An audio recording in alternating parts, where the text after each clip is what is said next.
भगवान श्री कृष्ण ने मानव रूप में जन्म लिया था और भगवान श्री कृष्ण ने अपने जीवन में कई प्रकार के चमत्कार किए हैं।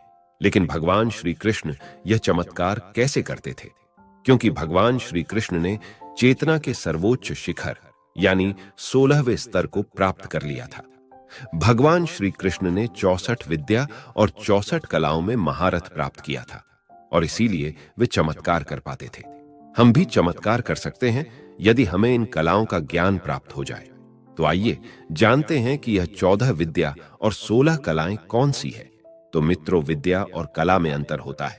विद्या दो प्रकार की होती है, पराविद्या और अपराविद्या। इसी के अंतर्गत कई प्रकार की विद्याएं होती हैं। इसी तरह कलाएं भी दो प्रकार की होती है, पहली सांसारिक कलाएं और दूसरी आध्यात्मिक कलाएं। सबसे पहले हम विद्याओं के बारे में जानते हैं। विद्याएं हिंदू धर्म ग्रंथों में दो तरह की विद्याओं का उल्लेख किया गया है।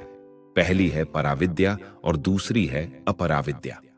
इस पराविद्या को लौकिक और अपराविद्या को पारलौकिक विद्या कहा जाता है। दुनिया में ऐसे कई संत या तपस्वी हैं जो इन विद्याओं को किसी न किसी रूप में जानते हैं। वे इन विद्याओं के बल पर ही भूत भविष्य का वर्णन कर देते हैं और इसके बल पर ही वे चमत्कार करने की शक्ति भी प्राप्त कर लेते हैं। शिक्षा, कल्प, व्याकरण, निरुक्त, छंद, नक्षत्र, वास्तु, आयुर्वेद, वेद, कर्मकांड, ज्योतिष, सामुद्रिक शास्त्र, हस्तरेखा, धनुर्विद्या आदि यह सभी पराविद्याएं हैं। लेकिन प्राण विद्या, त्राटक, सम्मोहन, जादू, टोना, स्तंभन, इंद्रजाल, तंत्र, मंत्र, यंत्र, चौकी बांधना, गार गिराना, सूक्ष्म शरीर से बाहर निकलना, पूर्व जन्म का ज्ञान होना, अंतर्ध्यान होना, त्रिकालदर्शी बनना, मृत संजीवनी विद्या, पानी बताना, अष्ट सिद्धियां, नवनिधियां आदि अपराविद्याएं हैं। लेकिन मूल रूप से 14 विद्याएं ही प्रमुख है। अब हम कलाओं के बारे में जानते हैं। कलाएं दो प्रकार की होती है, सांसारिक कलाएं और आध्यात्मिक कलाएं। सांसारिक कलाओं में मार्शल आर्ट, भाषा, लेखन, नाट्य, गीत, संगीत, नौटंकी, तमाशा, वास्तुशास्त्र, स्थापत्य कला, चित्रकला, मूर्तिकला, पाक कला, साहित्य, बेल बूटे बनाना, नृत्य, कपड़े और गहने बनाना, सुगंधित वस्तुएं, इत्र तेल बनाना, नगर निर्माण, सुई का काम, बढ़ई की कारीगरी, पीने और खाने के पदार्थ बनाना, पाक कला, सोने, चांदी, हीरे, पन्ने आदि रत्नों की परीक्षा करना, तोता मैना आदि की बोलियां बोलना इत्यादि सांसारिक कलाएं हैं। शास्त्रों में 64 प्रकार की कलाएं बताई गई हैं। आध्यात्मिक कलाएं मूल रूप से 16 हैं। उपनिषदों के अनुसार 16 कलाओं से युक्त व्यक्ति ईश्वर तुल्य होता है, या कहें कि स्वयं ईश्वर ही होता है। 16 कलाएं दरअसल बोध प्राप्त आत्मा की भिन्न भिन्न स्थितियां हैं। बोध अर्थात चेतना, आत्मज्ञान या जागरण की अवस्था या होश का स्तर। जैसे प्राणी के अंतर में जो चेतन शक्ति है या प्रभु का तेजांश है, उसी को कला कहते हैं। कला इस बात पर निर्भर करती है कि आपकी चेतना कितनी जागृत है। जिस प्राणी में जितनी चेतना शक्ति अभिव्यक्त हो रही है, उतनी ही उसकी कलाएं मानी जाती हैं। इसी से जड़ चेतन का भेद होता है। जिस प्रकार से प्रतिपदा के दिन चंद्र की कला में कम प्रकाश होता है और जैसे जैसे चंद्र की कला बढ़ती जाती है, वैसे वैसे उसका प्रकाश भी बढ़ता जाता है और पूर्णिमा के दिन चंद्र पूर्ण रूप से चमक उठता है। इसी प्रकार से आत्मा दिव्य और अलौकिक बनती जाती है। आत्मा की कम जागृति को पहली कला, और जब आत्मा अपनी जागृति के चरम पर होती है तो उसे 16वीं कला माना जाता है और 16वीं कला प्राप्त व्यक्ति ईश्वर तुल्य बन जाता है। अब यह 16 कलाएं कौन सी है, इसकी जानकारी प्राप्त करते हैं। प्रश्नोपनिषद में महर्षि पीपलाद हमें इन 16 कलाओं की जानकारी देते हैं। सबसे पहली कला है नाम। जब आत्मा ने अपने आप को अभिव्यक्त किया और इस जगत और ब्रह्मांड की रचना हुई, तो सभी तत्वों और पदार्थों को एक नाम मिला और नाम के साथ रूप और गुण भी जुड़े हुए होते हैं। हम किसी भी व्यक्ति, वस्तु या पदार्थ को नाम, रूप या गुण से जानते और पहचानते हैं। यह आत्मा की सबसे पहली जागृति है। जब व्यक्ति इस जगत में आता है तो उसे विविध रूप दिखाई देते हैं। विविध गुणों की अनुभूति होती है, जैसे कि ठंडी, गर्मी, पीड़ा, आनंद इत्यादि, और उसको विविध नाम सुनाई देते हैं। पत्थर, पेड़ पौधे, रमेश, सुरेश। बस यही आत्मा की पहली जागृति या पहली कला है। इसके अंतर्गत सभी नामधारी, गुणधारी और रूपधारी जड़ और चेतन पदार्थ का समावेश होता है। दूसरी कला है लोक। अब जब व्यक्ति जन्म लेकर इस दुनिया में आता है और थोड़ा बड़ा होता है तो वह अपने मोहल्ले, गांव, शहर, राज्य, देश और दुनिया की जानकारी प्राप्त करता है। एक प्राणी भी बड़ा होता है तो अपने इलाके की जानकारी प्राप्त करता है। आत्मा की जागृति का स्तर अब नाम, रूप और गुण से बढ़कर लोक तक विस्तृत हुआ, यानी कि वह दुनिया की जानकारी प्राप्त करने लगा। अब तक उसे यह ज्ञान नहीं हुआ है कि वह कौन है और कहां से आया है और क्यों आया है। आत्मा की इतनी जागृति को दूसरी कला कहते हैं, जिसके अंतर्गत छोटे बच्चे, मनुष्य, प्राणी, पक्षी इत्यादि का समावेश होता है। तीसरी कला है कर्म। अब व्यक्ति संसार में आने के बाद अपना कर्म शुरू कर देता है। खाना, पीना, सो जाना, मैथुन करना, बच्चे पैदा करना, लड़ना झगड़ना, प्यार करना। अब आत्मा की जागृति बढ़कर तीसरे स्टेज पर पहुंच चुकी है और इसे आत्मा की तीसरी कला कहते हैं। इस संसार में जन्म लिए हुए व्यक्ति को बस इतना ही ज्ञान है या जागृति है कि मेरा जन्म खाने, पीने, सोने और बच्चे पैदा करने के लिए हुआ है। चौथी कला का नाम है मंत्र। अब व्यक्ति कर्म तो करता है, लेकिन उसे यह ज्ञान भी होने लगा है कि कौन सा कर्म सही है और कौन सा कर्म गलत है। उसे दूसरों को दुख नहीं पहुंचाना चाहिए, उसे दूसरों के हक का खाना नहीं खा जाना चाहिए। मैं सबके साथ मिलजुल कर रहूंगा, मैं दुखी लोगों की मदद करूंगा। जब व्यक्ति के ऐसे आदर्श बनने लगते हैं तब उसे मंत्र कहते हैं। आपने कई लोगों को कहते सुना होगा कि यह मेरा जीवन मंत्र है। अब व्यक्ति की चेतना प्राणियों से ऊपर उठ चुकी है। इसके अंतर्गत सिर्फ मनुष्य और कुछ बुद्धिशाली प्राणी ही आते हैं। यह आत्मा का चौथा स्टेज या चौथी कला है, जहां उसे ज्ञान या जागृति होने लगती है कि क्या अच्छा है, क्या बुरा है, क्या सही है, क्या गलत है। और इसी सोच को निर्देशित करने वाली दृष्टि को, आदर्श वाक्य को मंत्र कला कहा जाता है। इस जगत के अधिकतर लोग इस चौथी कला में ही जीते हैं और पूरी जिंदगी उससे ऊपर अपनी चेतना को नहीं ले जा पाते। अब पांचवी कला है तप। अब जब व्यक्ति कहता है कि मैं दूसरे के हक का खाना नहीं खाऊंगा, तो उसे भोजन का त्याग करना होगा और कुछ दिन भूखे भी रहना हो सकता है। जब व्यक्ति कहता है कि मैं दूसरों को सुख पहुंचाऊंगा, तो उसे अपने सुख का त्याग करना होगा। जब व्यक्ति कहता है कि मैं सबसे मिलजुल कर रहूंगा, तो उसे अपने क्रोध और हिंसा का त्याग करना होगा, और इसी त्याग को तप कहा गया है। अब व्यक्ति की आत्मा इतनी जागृत हो गई है कि वह जगत के दूसरे पदार्थ, वस्तुओं और व्यक्तियों के लिए तप कर सके। अब वह किसी को दुखी नहीं देख सकता, अब वह किसी के साथ हो रहे अन्याय को नहीं देख सकता, और इसीलिए दूसरों को सुख पहुंचाने के लिए अपनी बाह्य और आंतरिक चीजों का त्याग करता है। उसी को पांचवी कला तप कला कहा गया है। छठी कला का नाम है वीर्य, यानी ऊर्जा या शक्ति। अब व्यक्ति को लौकिक और अलौकिक शक्तियों का ज्ञान होने लगता है। जैसे कि वह मिलजुल कर रहने लगा तो उसे सामूहिक शक्ति का ज्ञान हुआ। उसने कानून तोड़े तो कानून की शक्ति का ज्ञान हुआ। इस राजा से लेकर देश और दुनिया की शक्ति का ज्ञान हुआ। उसे शारीरिक और मानसिक शक्तियों का ज्ञान होने लगा। इस त्याग, तपस्या और साधना की शक्तियों का ज्ञान होने लगा, और उसे आध्यात्मिक शक्तियों का ज्ञान होने लगा। और इस शक्तियों का ज्ञान होने से वह चेतना के छठे स्तर यानी 6 कलाओं वाला बन जाता है। सातवीं कला है अन्नम। जगत का कोई भी प्राणी प्रमुख 3 कार्य करता है। पहला है खाना खाना, दूसरा है मैथुन करना और तीसरा है सो जाना। सरवाइव करने के लिए अन्न और जल उसकी सबसे पहली प्राथमिकता है, और उसी को प्राप्त करने के लिए वह सारी जिंदगी संघर्ष करता रहता है और खाने के कई विकल्प पैदा करता है। जो आत्मा जागृत नहीं है वह सिर्फ खाने के लिए ही जीवन जीती है, और कई लोग तो सिर्फ स्वाद के लिए ही खाना खाते हैं। उनके लिए खाना जीवन टिकाए रखने के लिए नहीं, लेकिन स्वाद प्राप्त करने के लिए है। लेकिन जब आप आत्मा की 7वीं कला प्राप्त करते हैं तो आपको स्वयं ही पता चलने लगता है कि कौन सा खाना आपके लिए उचित है और कौन सा खाना आपको नहीं खाना चाहिए। आपको ज्ञान होने लगता है कि आप खाना क्यों खा रहे हैं। आपको किसी से पूछने नहीं जाना पड़ता कि आप उपवास में क्या खाए और क्या न खाए। इसका आपको स्वयं ही ज्ञान होने लगता है। आपको मांसाहार करना चाहिए या नहीं करना चाहिए, आपको फलाहार करना चाहिए, अन्नाहार करना चाहिए या उपवास करना चाहिए। इस बात को आप स्वयं ही जान लेते हैं।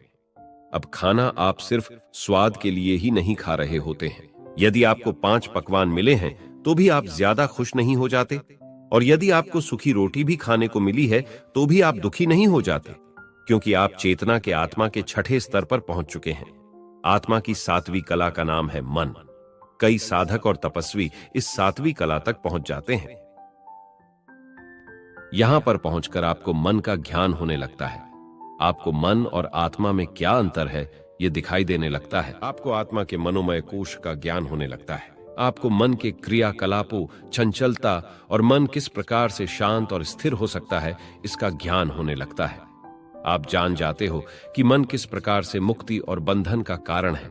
आपका जो मन परिस्थितियों से, घटनाओं से, वस्तु, व्यक्ति और पदार्थ से दुखी, द्रवित और खुश हो जाता था, अब उसका पूरा कंट्रोल आपके हाथ में आ जाता है। जब व्यक्ति मन पर विजय प्राप्त कर लेता है तो वह 7 कलाओं वाला बन जाता है।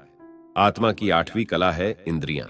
अब आपने मन पर तो नियंत्रण प्राप्त किया है, लेकिन मन को चलाने वाला और मन को खींच के ले जाने वाली इंद्रियां हैं। इंद्रियां जहां जाएगी आपका मन भी वहां चला जाएगा। इसीलिए इंद्रियों पर नियंत्रण प्राप्त करना भी अत्यंत जरूरी है।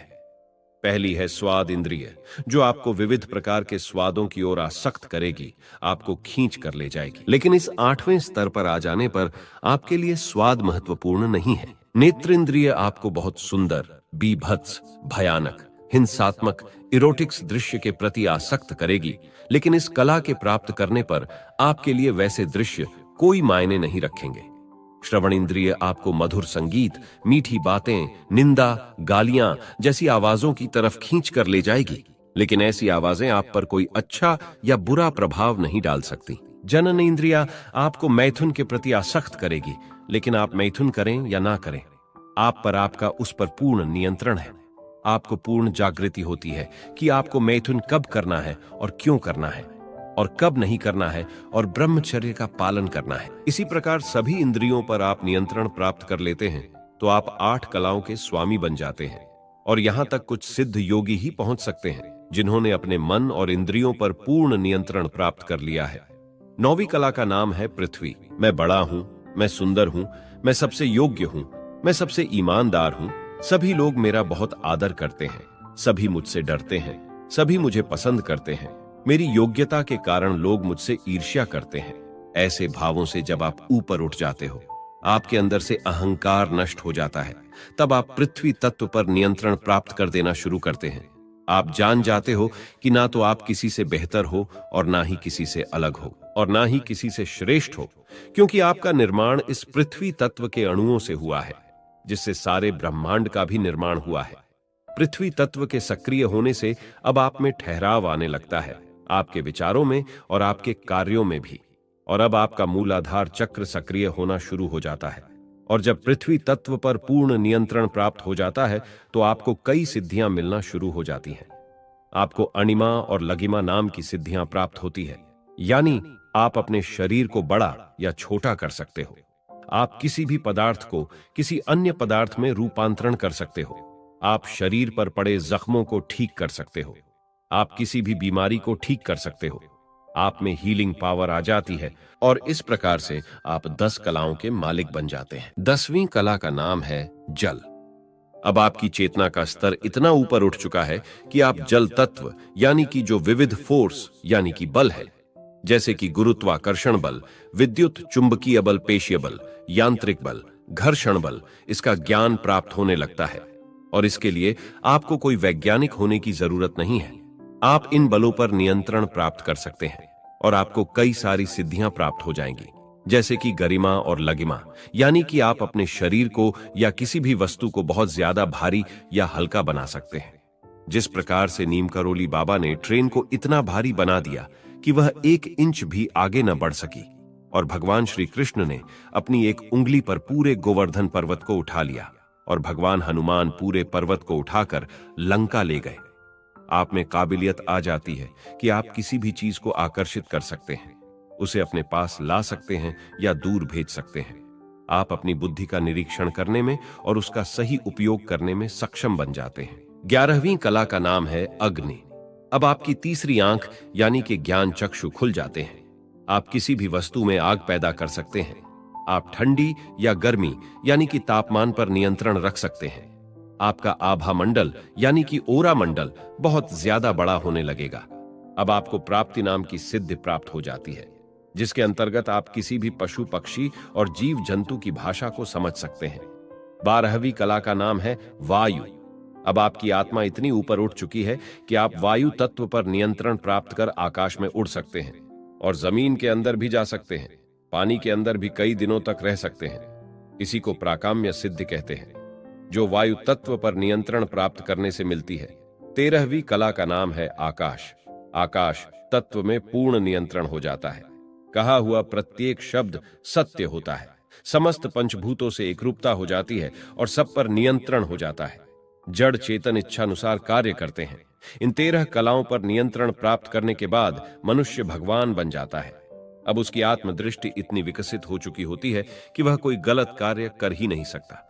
उसका एकमात्र लक्ष्य ही बच जाता है और वह है जगत का कल्याण। सारे संकल्प विकल्प का अंत हो जाता है। 14वीं कला का नाम है श्रद्धा। अब व्यक्ति को उसे परम तत्व में अपार श्रद्धा या कहे कि विश्वास बन जाता है, या कहे कि वही वह परम सत्य बन जाता है। उसका समय पर नियंत्रण हो जाता है। देह वृद्धि रुक जाती है अथवा अपनी इच्छा से होती है। व्यक्ति सर्वव्यापी हो जाता है, एक साथ अनेक रूपों में प्रकट हो सकता है। वह पूर्णता अनुभव करता है। वह मृत्यु पर नियंत्रण प्राप्त कर लेता है और उसे इच्छा मृत्यु प्राप्त होती है। व्यक्ति हजारों वर्षों तक जीवित रह सकता है। 15वीं कला का नाम है प्राण। इस कला से युक्त पुरुष में व्यक्त अव्यक्त की सभी कलाएं होती हैं। यही दिव्यता है। व्यक्ति दिव्य प्रकाश रूप बन जाता है। ऐसा कुछ भी नहीं है जो व्यक्ति रूपी भगवान ना कर सके। यह बहुत ही उच्च कोटि की आत्मा की जागृति है। 16वीं कला का नाम है ईशत्व। इस कला को प्राप्त आत्मा कारण का भी कारण हो जाता है। यह अव्यक्त अवस्था है। अब व्यक्ति अपना स्वयं का लोक बना सकता है, ब्रह्मांड बना सकता है। वह व्यक्त भी हो सकता है और अव्यक्त भी बन सकता है। अब उसमें और परम तत्व में कोई अंतर नहीं रह जाता।